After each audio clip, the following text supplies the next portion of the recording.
welcome to St. George, Utah. We're gonna swim, bike, and run in the sun and have breakfast with Bob. Cheers. Thank you, Poncho Man. Welcome, everybody. Breakfast with Bob, St. George edition. My name is Bob Babbitt, brought to you by Master Spa, Zions Bank, Quintana Roo, Form Smart Swim Goggles, Clash Endurance, Premium Plus Sports, and, of course, our Challenged Athletes Foundation. My next guest, the president and CEO of American Bicycle Group, the owner of Quintana Roo, one of our awesome sponsors. Mr. Peter Hurley joins us. How you doing, Peter? I'm doing fine, Bob. And yourself? I am spectacular. Good. And how fun is it to be back after a couple years away? Yeah, isn't this great? Being with people again, being old at friends. events. Yeah. And we got through to the other side. Isn't that wonderful? It was. How hard was it for you guys during the whole COVID time? Just getting product out there. Yeah, I mean, obviously the product side is one thing, and that's an ongoing issue. But I'd say just from the disease side, the pandemic side, we had our cases. We rearranged the plant and the office, and people worked from home. It was a challenge every single week, and we had case after case after case. But then when Omicron came, oh my goodness, it was 5 at a time. It was crazy. It was crazy. Yeah, but supply wise, it's been a challenge. It continues to be a challenge. Right. Costs and all that. It's crazy. Yeah. Especially the freight costs. Yeah. You have Quintana Roo, which has been around 35 years. You got Lightspeed, 36 years. Yep. Obid, 2 years. Yeah, 2 years. So you guys are busy. We are busy, and unlike a lot of other manufacturers, we have a facility. We have a 45,000 square foot facility in Chattanooga, Tennessee. We have 85 employees, 2 shifts right now. So we make things, we make Lightspeed frames there, and we get the whole making thing, and so it's been a lot of fun. It's been a lot of challenge, especially during the pandemic. But that whole bubble of bicycles are really popular right now. So that's been a lot of fun and put a lot of good pressure on the company. What was fascinating to me is, if there's any positive that came out of COVID, the number of people who got on bicycles and found the outdoors. And I would go ride out Pine Valley east of us and see all these families out hiking, on a Tuesday, where normally dad would be at work, mom would be at work, and the kids would be in school, and now the families were together. Yeah. And you must have seen just such an uprise of people wanting to ride bikes. We did, and even though our brands are a little bit higher end than the average cyclist, we did see those people, like triathletes, say, hey, now's the time to try gravel. Right, absolutely. It's now time to try mountain biking or road cycling. So there was a lot of crossover, and it's been a lot of fun. And spouses getting into it, or their family members, and them going out as a family and cycling. And gravel has been on fire, right? Gravel's been great. Yeah. It's really been great. And I think what's great about it, obviously there's gravel racing, but it really is recreational. You see a lot of people just going, okay, I don't want to be on the road with cars. I want to be able to ride and take my family out and do something that we can do together on a bike that's forgiving and comfortable. Yep. Yeah, absolutely. And even if, say, your spouse or another member of the family, adult or so, isn't as athletic as some of our viewers are obviously going to be, they can get on a pedal assist bike and go along with them on the gravel. Right. And for the triathlete, it's wonderful because we're trained to go multi-hours. We're endurance athletes.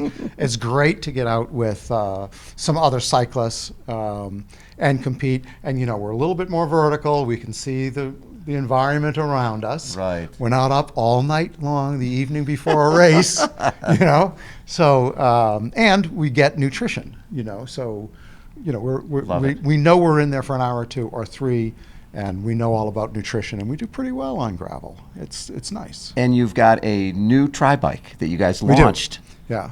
So we launched actually the XPR today, and the XPR is new triathlon bike. It is of the same geometry and mold and technique or technical aspects of our VPR, which we launched just 6 months ago. Okay. But it's more of a price point, so it's that trickle down. And it ranges from $5,100 to $9,000, mechanical, Ultegra, all the Just- way to Dura-Ace i2 if you want. Right. But it is for more of the average age group or price point. Yeah. Love that. But originally, that wasn't called XPR. No, it wasn't. It was called the ZPR, which is an interesting story. And we were all geared up, the marketing team, for this launch of the ZPR.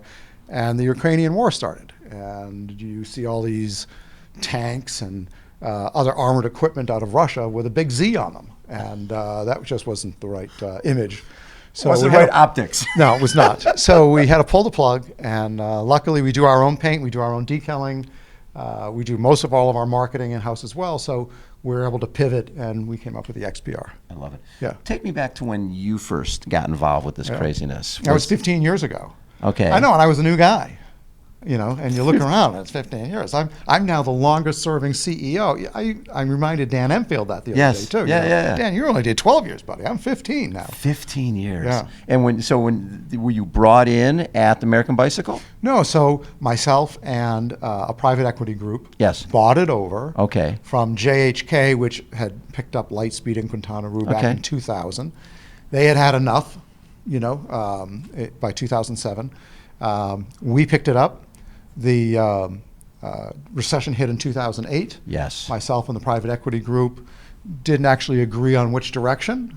I took over the majority share at that point. Good move.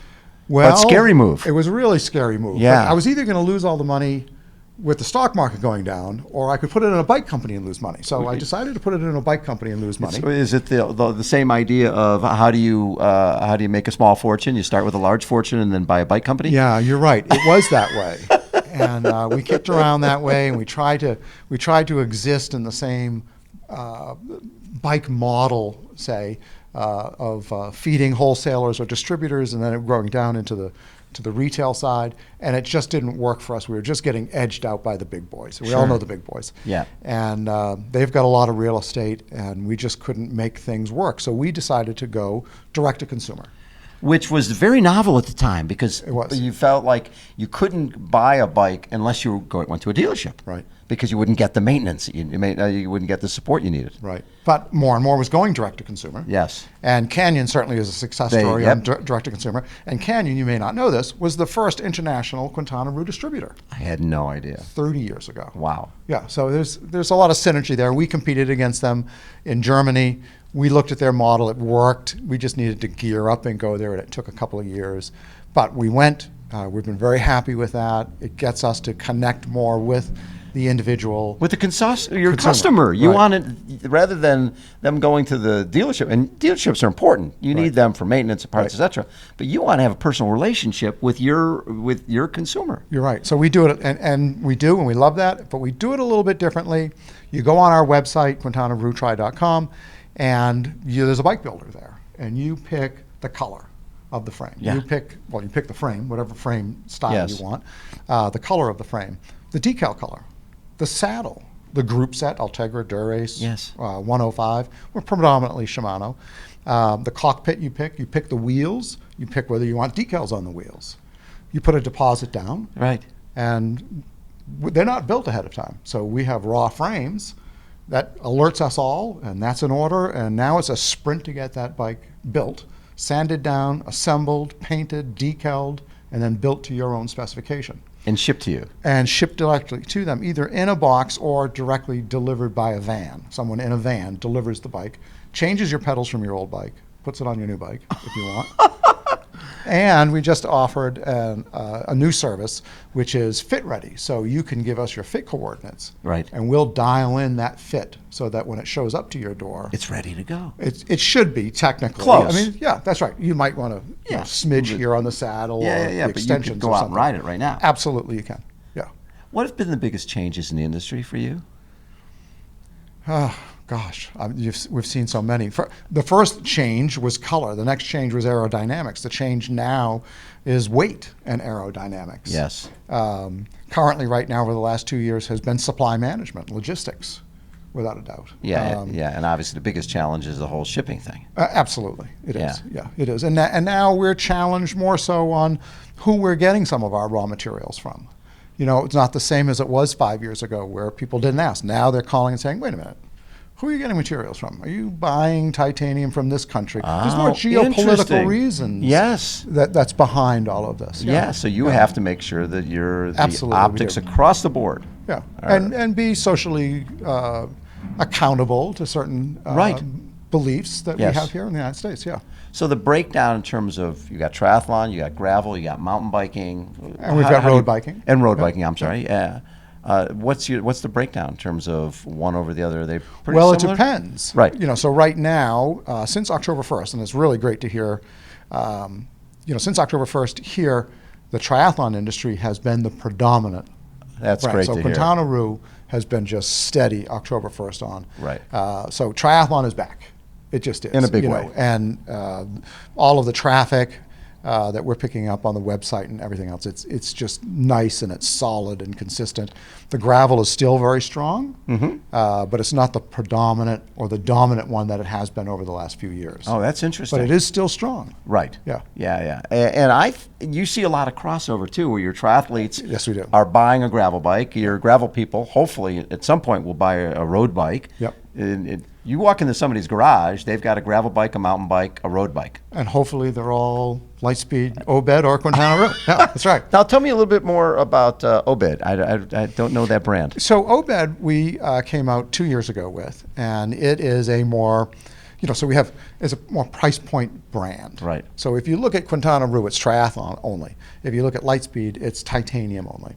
Obed has carbon bikes, and it is built for gravel or mountain, anything off-road. Right. But it's more price point sensitive. Very cool. Yeah. And in terms of is Quintana Roo the bigger brand? It of is. the- of Yeah, what- it is. everything Out of you the do? three, Quintana Roo is the larger brand. And through Quintana Roo, you're still doing wetsuits as well, Yes, we are. Yeah. and other products besides so wetsuit and bikes. No, that's it right now for Quintana Roo. Which is plenty. It is a lot to handle. Yeah. Good job. It is. Peter, thank you for sponsorship of the show, and thank you for what you're doing, man. I love the fact that triathlon is back in a big way. That's Well, huge thank to you. hear. It's good to see you also. Oh, It's been a it's while, such a- hasn't It's it? been a while, man. I But know, great but to see here you. in St. George too, instead of Kona. And it's going to be a blast on Saturday. Yeah, Huh? it's You've a got a great- bunch of your athletes racing. Yeah, we do, and it's a great place to race. This is such a great course, And it's so a wonderful course. We'll be working with you here and again in Kona. Yeah, that's good. Love it. Peter Hurley has been our guest. Poncho Man, take us out. Welcome to St. George, Utah. We're gonna swim, bike, and run in the Utah sun and have breakfast with Bob. Yeehaw! Thank you, Poncho Man. Hold on, everybody. We will be right back.